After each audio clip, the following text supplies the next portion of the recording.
Hey guys, welcome back to my channel. So today I want to tell you guys how I was able to build my frozen milk supply.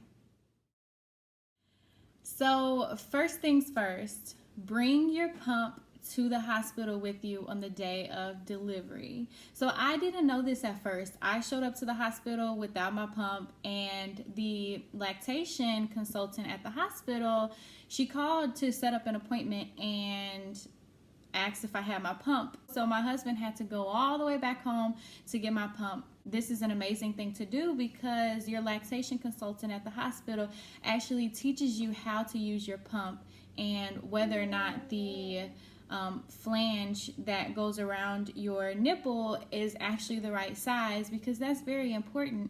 So bring your pump with you to the hospital so the consultant can teach you how to use your pump, and so that you can actually use it while you're at the hospital. I actually did not get to use my pump at the hospital because my milk didn't completely come in until I went home.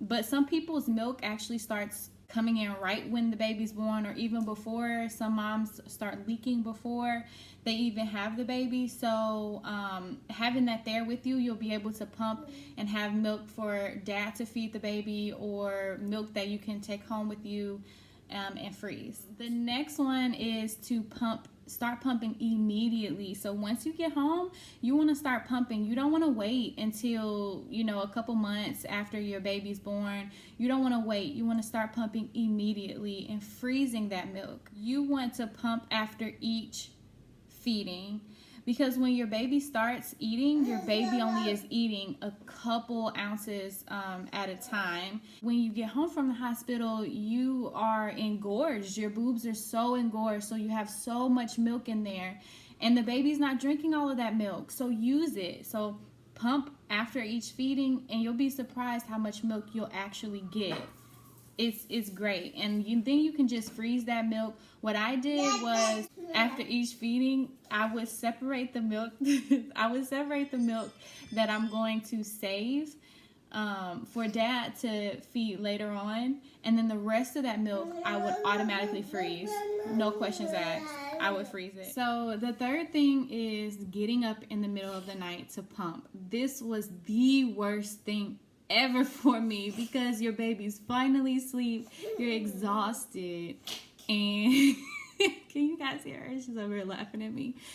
But it's awful, but you have to force yourself to do it, because your boobs get so full. They get so full in the middle of the night, and the last thing you want is for them to think that your baby's not hungry at that time and to slow down in producing milk. So I would get up in the middle of the night, force myself to get up, pump. I would either do it in my room or on the living room couch to actually force myself to get up, and put that milk in the refrigerator, and then in the morning I would freeze it.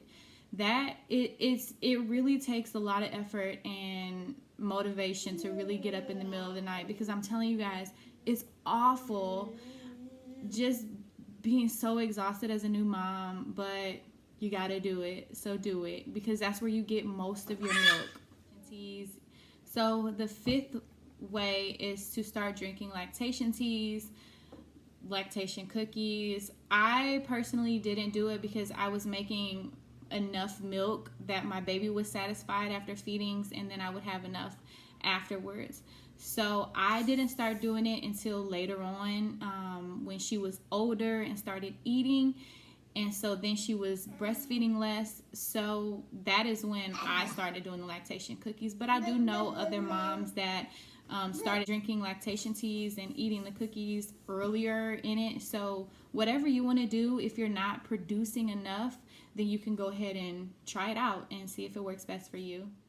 So 6, we want to pump during any missed feedings. So you want to keep track of when your baby's feeding every day. And then if your baby takes a nap, because at the beginning they don't have a routine. They just do what they want to do, or if they're exhausted and we finally get them to sleep, then they do it. So as we're keeping track of when they're eating, we want to pump at each of those times. So if they nap, at 2 o'clock when they're normally eating at 2 o'clock, then we want to pump. We don't want to miss any of those times, because then our breasts will start to think, oh, the baby doesn't want to eat at this time, so let's slow down on the milk supply. We don't want that. So we want to go ahead and pump at each of those feedings. We also want to pump whenever we're out and about without the baby. So if, the grandparents have the baby and we're out going to the mall or going to get some food, or, we're going to be out for a while, we want to take our pump. If we have a hand pump, we want to bring it, and we have a cooler, bring everything that you're supposed to use to keep your milk cool. We want to bring all of that, and we want to pump as we're out and about, because our breasts will start to get full and it gets uncomfortable. So pump. Also, again, we don't want our breasts to think, oh, the baby's not eating at this time, so let's slow down on our milk. We don't want that, guys. So we have to pump, and then it gets uncomfortable. So we need to relieve ourselves, so that we can be comfortable too. So do it. Pump all the time. Whenever baby's not around, pump. So one thing that I learned about my body, and I feel like this is for everybody, is that we have to put our body on a schedule as well. We when we come home from the hospital from having the baby, our boobs get engorged. Why is that? Well, it's basically because all the milk is coming out at once. It doesn't have a schedule. So we have to put them on a schedule. It doesn't make sense, or some people don't think about it, but that's what you're doing. You're putting your breasts on a schedule. It took about 2 weeks, and that was me relieving them and my baby relieving them and them getting on their own schedule and figuring out how much the baby's actually eating. So that's a good way to think about it. That's how it helped me to get through it. So I hope this helps you new moms out there and wondering what's going on, So guys, after using these tips, I was able to build my supply up to look like this. I was very, very fortunate. So I hope that you guys are able to use these tips and build up your supply as well. So guys, I hope this information was as useful to you as it was for me during my breastfeeding journey. So if you have any comments or questions, please comment below. Please like and subscribe to my channel. See you next time.